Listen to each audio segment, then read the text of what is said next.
ओम शांति। आज 15 जून 2022 के साकार मधुर महावाक्य हैं। आज स्वयं भोलानाथ बाबा बच्चों को धीरज दे रहे हैं। बच्चे, धीरज धरो। इस रुद्र ज्ञान यज्ञ में भले कितने भी विघ्न पड़े, एक दिन ये विघ्न समाप्त हो जाएंगे। बहुत सी आत्माएं ज्ञान सुनेंगी, बहुत आत्माएं अपना कल्याण करने के लिए बाप को पहचानेंगी। बांधेलियों के बंधन खलास हो जाएंगे। याद से विकर्म विनाश होंगे। आप विकर्माजीत बन जाएंगे। भोलानाथ निराकार को ही कहा जाता है, वही झोली भरने वाला है। हम सब जानते हैं कि शिव अलग है, शंकर अलग है। भोलानाथ शिव बाबा ही आत्माओं की ज्ञान रत्नों से झोली भरते हैं और सिखाते हैं, मन ही मन मुझे याद करो, जिसे अजपा जाप कहा जाता है। बाबा ने याद दिलाया कि अच्छे होशियार व्यापारी बनो, पुराने हिसाब किताब याद से चुकतू करते जाओ। अब तुम्हारी वानप्रस्थ अवस्था है, वापस घर जाना है। भले कितने भी विघ्न पड़े, राजधानी तो स्थापन होनी ही है। खिचपिट होते हुए भी राजधानी तो स्थापन होगी ही। आप बच्चों को कार्य करते भी एक बाबा को याद करना है। भले आप भोजन बनाओ, घर का कार्य करो, एक बाप को याद करो। Hear no evil, see no evil, talk no evil. ये ध्यान रखना है कि अब ज्ञान की ही बातें सुननी है, ज्ञान की ही लेन देन करनी है। सुनते हैं बाबा के मधुर बोल, बाबा के शब्दों में। बाबा ने कहा, मीठे बच्चे, तुम सबकी वानप्रस्थ अवस्था है, वाणी से परे जाने की अवस्था है, वापस घर जाना है। इसलिए बाप और घर को याद करो, पावन बनो, सब खाते खलास करो। तुम सबकी वानप्रस्थ अवस्था है, वापस घर जाना है। इसलिए बाप और घर को याद करो, पावन बनो, सब खाते खलास करो। बाबा बच्चों को कौन सा धीरज देते हैं? क्वेश्चन है, बाप ही बच्चों को कौन सा धीरज देते हैं? बच्चे, अब इस रुद्र ज्ञान यज्ञ में अनेक प्रकार के विघ्न पड़ते हैं। धीरज धरो। जब तुम्हारा प्रभाव निकलेगा, ढेर के ढेर आने लगेंगे। सब तुम्हारे आगे माथा झुकाएंगे। बांधेलियों के बंधन खलास हो जाएंगे। जितना तुम बाप को याद करेंगे, बंधन टूटते जाएंगे, तुम विकर्माजीत बनते जाएंगे। गीता, भोलेनाथ से निराला कोई और नहीं, गौरीनाथ से निराला कोई और नहीं। ओम शांति। भोलानाथ सदैव शिव को कहते हैं। शिव शंकर का भेद तो अच्छी तरह से समझा ही है। शिव तो ऊंचे से ऊंचा मूल वतन में रहते हैं। शंकर तो है सूक्ष्म वतनवासी, उनको भगवान कैसे कह सकते। ऊंच ते ऊंच रहने वाला है एक बाप, फिर दूसरे तबके में 3 देवताएं। वह है बाप, ऊंच से ऊंच निराकार। शंकर तो आकारी है। शिव है भोलानाथ, ज्ञान सागर। शंकर को ज्ञान सागर कह नहीं सकते। तुम बच्चे जानते हो, शिव बाबा भोलानाथ आकर हमारी झोली भरते हैं। आदि मध्यंत का राज बता रहे हैं। रचता और रचना का राज बहुत सिंपल है। बड़े बड़े ऋषि मुनि इन सहज बातों को नहीं जानते। जब वो रजोगुण ही नहीं जानते तो तमोगुणी कैसे जानेंगे? अब तुम बच्चे बाबा के सम्मुख बैठे हो, बाप अमर कथा सुना रहे हैं। ये तो बच्चों को निश्चय है, बरोबर हमारा बाबा हमें सच्ची सच्ची अमर कथा सुना रहे हैं। इसमें कोई संशय नहीं आना चाहिए। कोई भी मनुष्य हमें नहीं सुना सकते। भोलानाथ एक शिव बाबा है। कहते, मुझे अपना शरीर नहीं, मैं हूँ निराकार। पूजा भी मुझ निराकार की करते हैं। शिव जयंती मनाते हैं। अब बाप तो जन्म पुनर्जन्म रहित है, वो है भोलानाथ। ज़रूर आकर सबकी झोली भरेगा। कैसे भरेगा? तुम बच्चे समझते हो। अविनाशी ज्ञान रत्नों से झोली भरते हैं। यही नॉलेज है। ज्ञान सागर आकर ज्ञान देते हैं। गीता तो वही एक ही है, परंतु संस्कृत श्लोक तो है नहीं।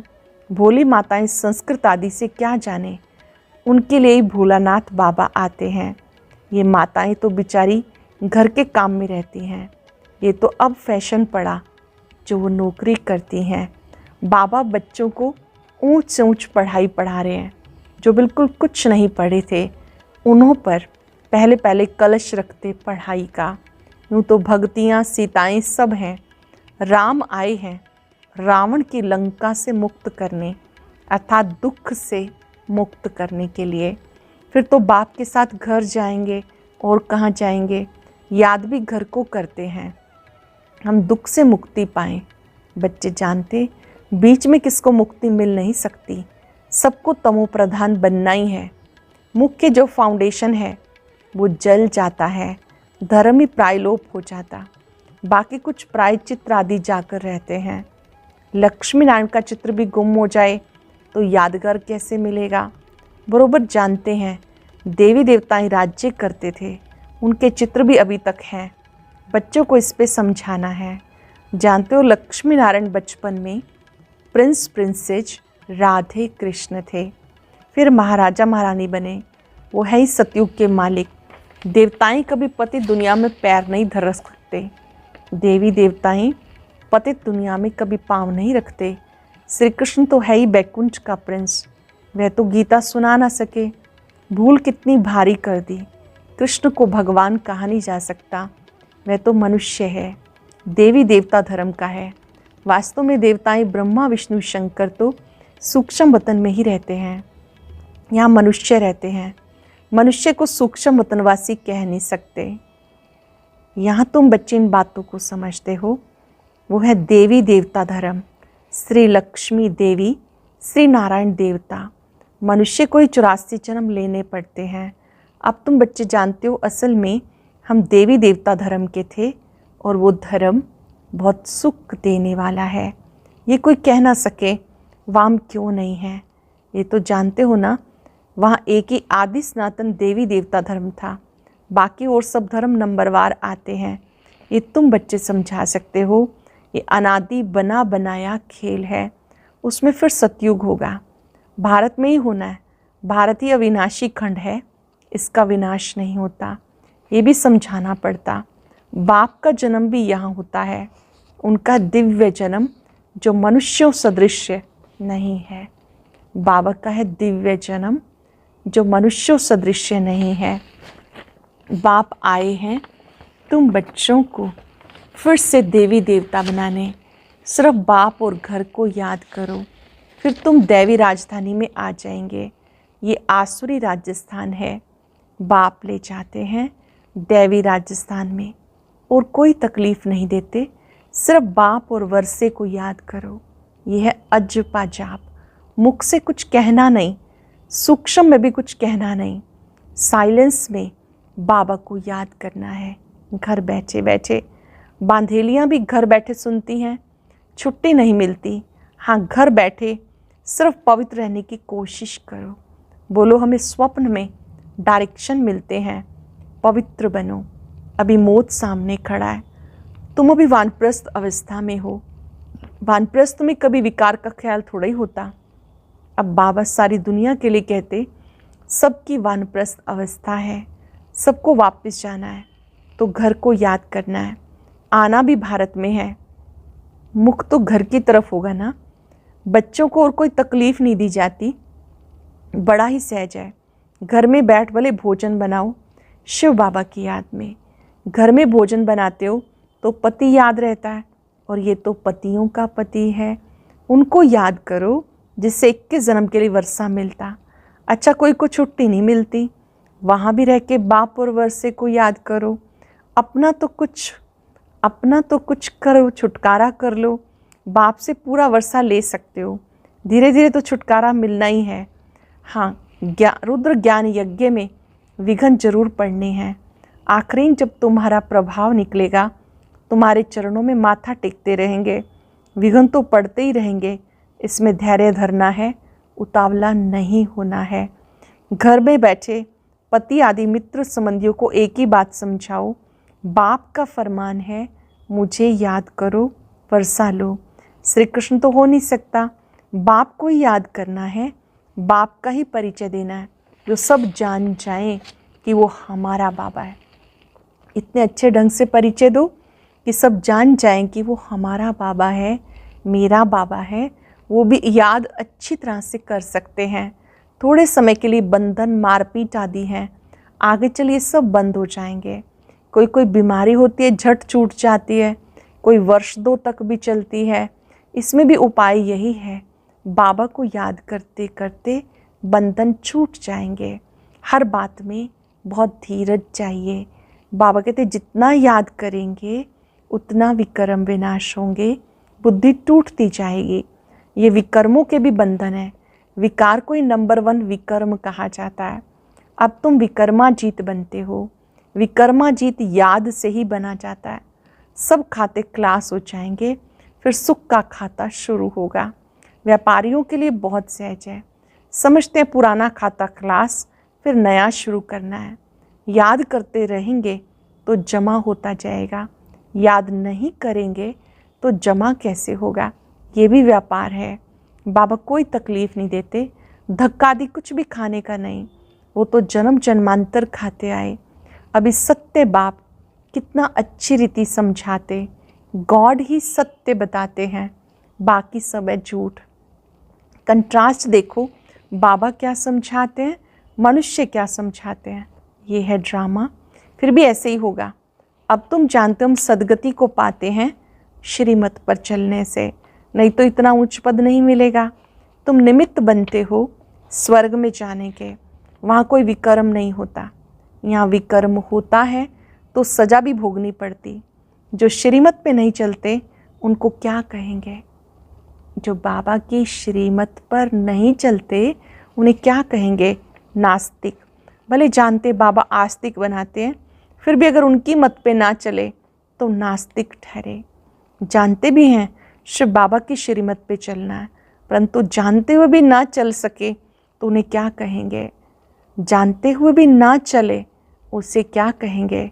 श्रीमत है श्रेष्ठ बनने की, सबसे ऊंच से ऊंच वो सत्य गुरु है।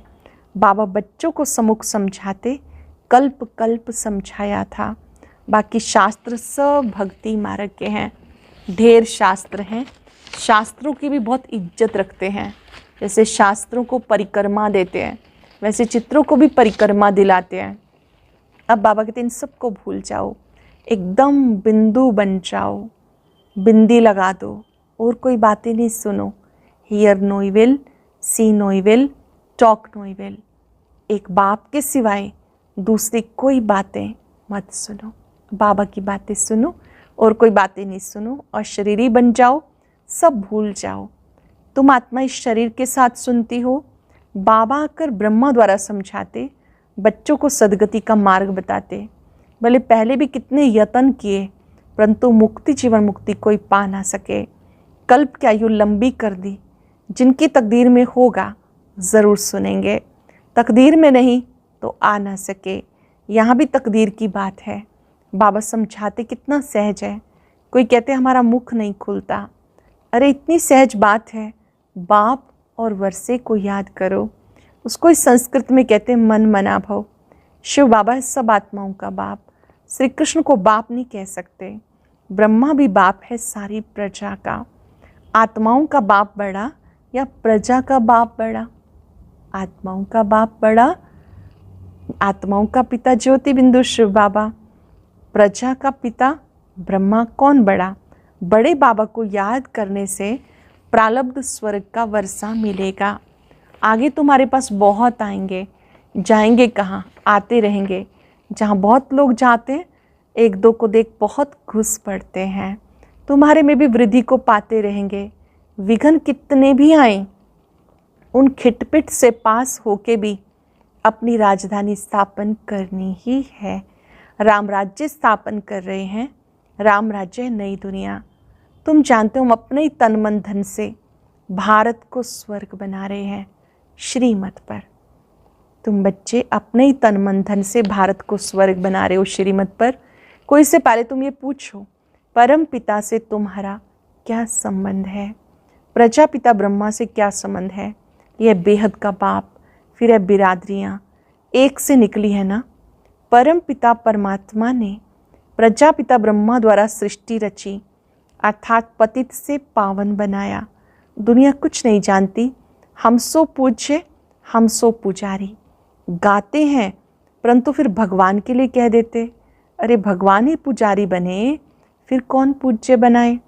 ये पूछना चाहिए। बच्चों को हमसो का अर्थ भी समझाया। हमसो शूद्र थे, अब हमसो देवता बन रहे हैं।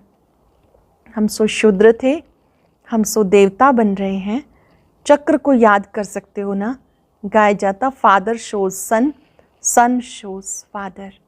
बच्चे पिता का शो करते हैं, पिता बच्चों का। अच्छा, मीठे मीठे सिक्के लदे बच्चों प्रति माता पिता बाप दादा का याद प्यार गुड मॉर्निंग।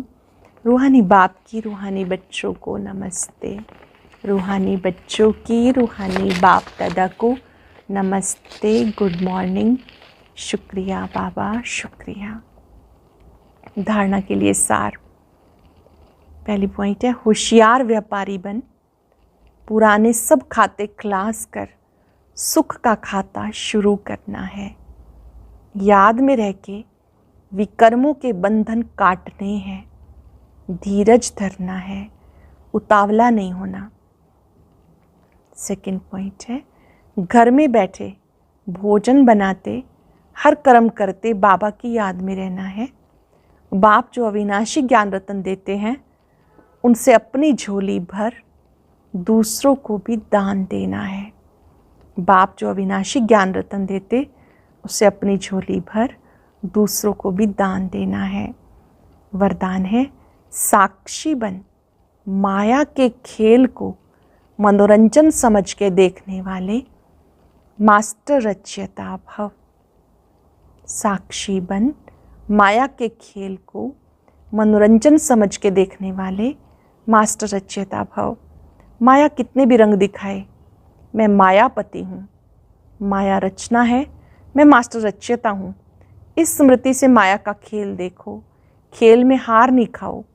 साक्षी बन के मनोरंजन समझ कर देखते चलो तो फर्स्ट नंबर में आ जाएंगे। उनके लिए माया की कोई समस्या नहीं लगेगी, कोई क्वेश्चन नहीं होगा। सदा साक्षी, सदा बाप के साथ की स्मृति से विजयी बन जाएंगे। साक्षी और बाप के साथ की स्मृति से विजयी बन जाएंगे। स्लोगन है, मन को शीतल, बुद्धि को रहमदिल, मुख को मृदु बनाओ, मीठा बनाओ। आज अभ्यास करेंगे, मैं मास्टर रचयिता हूँ, माया के हर खेल को साक्षी होकर देखने वाला।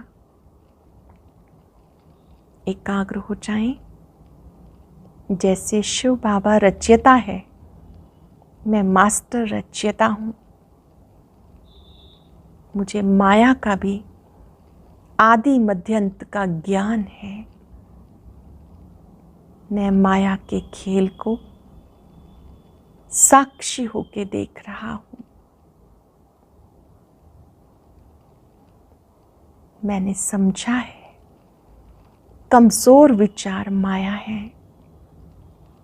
मैं मास्टर रचयिता हर दृश्य को साक्षी होकर देख रहा हूँ। परमात्मा शक्तियों को फाउंटेन की तरह अपने में आता देखें। मेरे लिए हर दृश्य मनोरंजन है। मैं मास्टर रचयिता हूँ। ओम शांति।